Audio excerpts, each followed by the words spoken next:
tu agora tocaste aí numa coisa que falaste no primeiro dia aqui nesta sala e eu pelo menos não me recordo de ter ouvido isso de uma forma tão clara, quando a certa altura, no meio da conversa toda sobre esse lado do fabrico das coisas no cinema e que tem muito a ver com as referências que tu trouxeste para aqui, e não só aqueles que deste a mostrar, mas aqueles que falas muito. Nesse dia falou-se do Chaplin, por exemplo, bastante. E tu disseste a certa altura qualquer coisa do género, porque no fundo fazer um filme não tem nada a ver com a escrita, não tem muito pouco a ver com a escrita. Quando perguntaram o que é que tu escrevias, se escrevias muito ou não escrevias muito, e o que pensei nesse momento foi várias gerações anteriores, intermédias no cinema, que utilizaram bastante a escrita. A geração anterior à tua, os cinemas novos, as novas vagas, houve um pouco de tudo. Houve gente que, eu lembro daquela vontade de badar, escrever e deitar fora, porque era só para arranjar o dinheiro e depois filmar era outra coisa.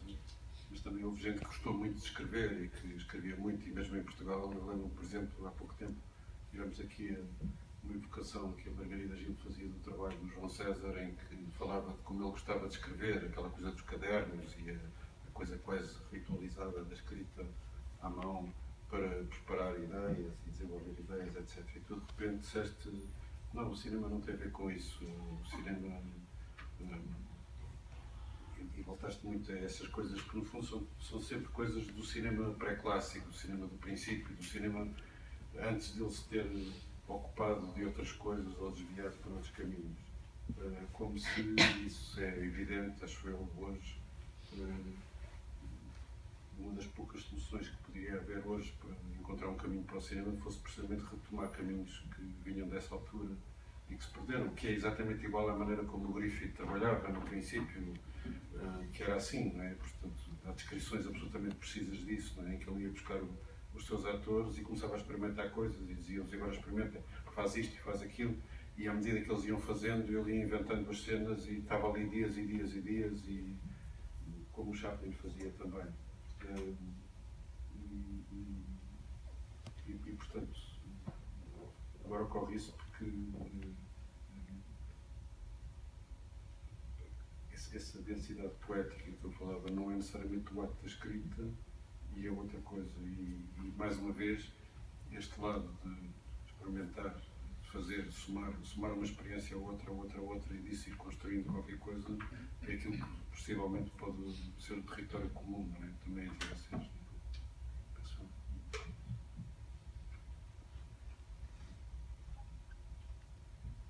No meu caso também são fobias, mais que fobias, por exemplo, do argumento, que eu não tenho, nem o Paulo, do argumento. Para mim o argumento é o orçamento, que era o caso um bocadinho desses do Griffith, não é? O Griffith, por exemplo, um bocadinho mais mal sucedido, o Chaplin mais bem sucedido. O Chaplin podia filmar muito mais que o Griffith, e pôde filmar e pôde continuar. O Griffith morreu sem um tostão. O Chaplin acabou na Suíça, não é? Mas são os dois maiores artistas que o cinema já teve. E pronto. E são duas histórias contraditórias. Mas ambos trabalharam sempre com orçamentos e nunca com argumentos. Acho eu, não é? Tu sabes mais disto do que eu, mas parece-me, tudo o que eu tenho visto, lido, enfim, e vê-se nos filmes, quer dizer, a história, como diz, aliás, outra vez o Godard, não é? Cada um deles era quanto é que custa um carrinho de mão, uma pá, quanto é que se paga a rapariga ao rapaz, e é o filme, é o custo daquelas três coisas. A história encontra-se depois. Eu tenho esse horror, ou comecei a tê-lo, por muitas razões, que têm a ver com a minha geração, ou com a minha mais, que é o chamado cinema de autor, que trouxe uma espécie de... Não é o cinema de autor que me faz impressão, quer dizer, é toda a ganga, toda estas... carroça de inutilidades e de folclore que isto traz atrás, o cinema de autor, não é? E de fancaria, e de falsos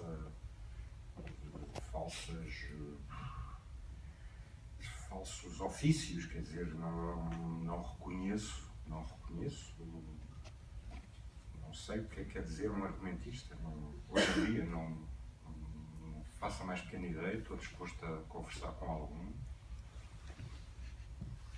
enfim, mas não sei o que é que se pode, não vejo como, não vejo para quê.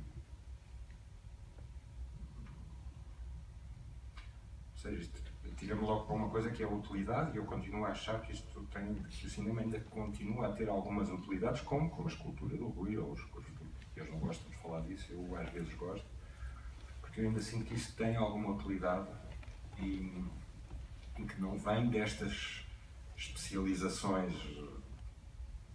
podem vir da academia, da escola, não vem nada disso. Hoje é para fazer, pelo menos para fazer um filme, não só nos temos que aproximar de uma economia da dele, ou da do Paulo Mussolini, que é mais pequena, porque o cinema vive de demasiado dinheiro. Eu sempre achei isso, mas hoje acho que cada vez mais o cinema vive continua aquela lógica que o Straub, o Jean-Marie Straub, e que, sobretudo, citando Luís Buñuel, dizia: cada filme que se faz tem que ser mais caro que o anterior, porque senão tu não existes como cineasta. Isso é mais claro hoje do que nunca, seja em Portugal, ou na China, ou em França. Eu tenho um amigo chinês que é um cineasta mais famoso chinês. Enfim, tenho vários amigos chineses, mas há um que é muito pobre e outro é muito rico. Está-se a repetir a história do Griffith e do Chaplin, sendo que nenhum nem outro são tão grandes como os pais, mas eram os dois mais interessantes, cineastas chineses. Continua pobre, e morrerá pobre, tenho a impressão. Passa um filme dele aqui. E o outro passaria, mas está cada vez mais rico. Eu isso não passo. Que ele já é multimilionário hoje em dia, e já se vê, eu acho, e estou disposto a discutir isso já discuti com ele, aliás, cada vez vê isso mais no filme, como diz o Chaplin, no dinheiro vê-se no ecrã. Foi ele que disse, não fui eu. O dinheiro vê-se no ecrã. E eu vejo, não sei, se calhar é uma tara, uma doença, eu vejo isso nos filmes também. E eu acho que no cinema a minha ideia, a minha proposta é que os cineastas se deviam aproximar ou fazer tudo para estar mais próximos desta economia do pintor, do fotógrafo, não é das artes deles, é da economia deles. E a economia quer dizer várias coisas. Não quer dizer só o dinheiro, não é? O chamado emprego do tempo, como é que se filma, porque esta história de filmar como se filmou durante todos estes anos é uma barbaridade, porque costumo dizer sempre, são 5 para mim, antes eram 5 semanas de ultra luxo e depois 3 anos de, não digo de miséria absoluta, mas são 2 vidas completamente contraditórias. De repente tens um chofer e um carro e 4 assistentes e tens comida de borla todos os dias durante 7 semanas e és um patrão absoluto, e depois, durante 3 anos, voltas a ser um Zé Ninguém. Isto não faz sentido nenhum. Não acredito que se possam continuar a fazer filmes assim. E depois há as relações entre as equipas de cinema, que têm sido que se têm tornado coisas penosas, sobretudo devido às publicidades e aos filmes. E etc. Ou seja, e por isso é que aqui os convidei também, porque sinto mais afinidades, como se diz, com a economia deles, não só com a arte, claro, mas isso sim, gosto mais ou seja, já passei muito mais tempo a ver uma fotografia do Paulo Mussolini do que, agora não vou dizer os filmes.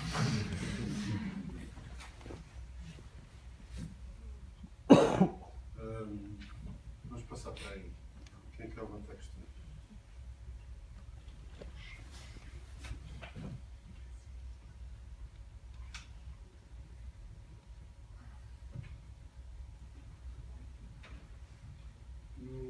filmes do Pedro Costa são muito transversais ao sítio, não é? É impossível qualquer dos últimos filmes representar qualquer outro sítio senão aquele.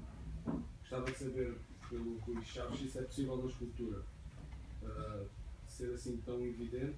Nas outras, na pintura, na fotografia ou na arquitetura, isso é possível. Ou pelo menos que eu consiga reparar. Na escultura do Rui Chaves, se é possível aquela escultura ser de lá, de um sítio, representar um sítio, ou ser de um sítio e não de outro. Ou no processo, se há relação com o lugar e como é que isso se traduz na obra. Idealmente, sim. Para mim, eu vejo a escultura como uma tradição, não é? Tal como o cinema é uma tradição e a pintura é uma tradição, e temos que... Eu gosto de ver essas coisas como tradições, e na tradição da escultura, a escultura relaciona-se com o sítio, ou com uma paisagem, ou com uma arquitetura, não é? A escultura que me interessa mais é a escultura gótica, a escultura medieval, a escultura gótica, e é uma escultura que, por definição, está ligada a um sítio, a uma posição, a uma luz, a uma arquitetura, sobretudo. E, portanto, idealmente, eu gostaria de trabalhar sempre em esculturas que vivessem num sítio. Não é? Isso seria a situação ideal. De qualquer maneira, é uma coisa muito menos narrativa do que o cinema potencialmente será sempre, não é? Porque o cinema mostra sítios e pessoas. Mas também há uma coisa que provavelmente no cinema não haverá tanto, que é também existem esculturas nómadas, não é? Portanto, também existe uma parte do trabalho que são esculturas nómadas, esculturas que funcionam em qualquer lugar ou que tentam funcionar em qualquer lugar. E depois ainda há uma coisa pior, e que cada vez há mais, são esculturas órfãs. São esculturas que ficam mesmo sem sítio, ficam mesmo, não encontram o seu sítio porque já o perderam, não é? E cada vez mais tenho a noção de que muitas vezes estou a fazer esculturas órfãs, esculturas que perderam o seu sítio, que perderam a sua origem e que estão um pouco abandonadas, não é? Portanto, não são nem nómadas, nem têm o seu sítio, são, pior do que isso, estão abandonadas, estão órfãs. Mas isso é uma história, se calhar, mais longa, porque tem a ver com a própria natureza da história do modernismo, do evento do modernismo do século XX. É uma questão mais complicada, que não é tão transversal ao cinema, penso eu, porque o cinema pode ser considerada a arte do século XX, não é? É uma arte que nasce e floresce praticamente ocupando o século XX todo, mas as questões do modernismo e da existência do modernismo, quando se pensam nas chamadas artes plásticas, levantam problemas, nomeadamente esse, precisamente onde é que pertence, qual é o seu sítio e porque é que não está no seu sítio quando deveria estar. Não sei se respondi.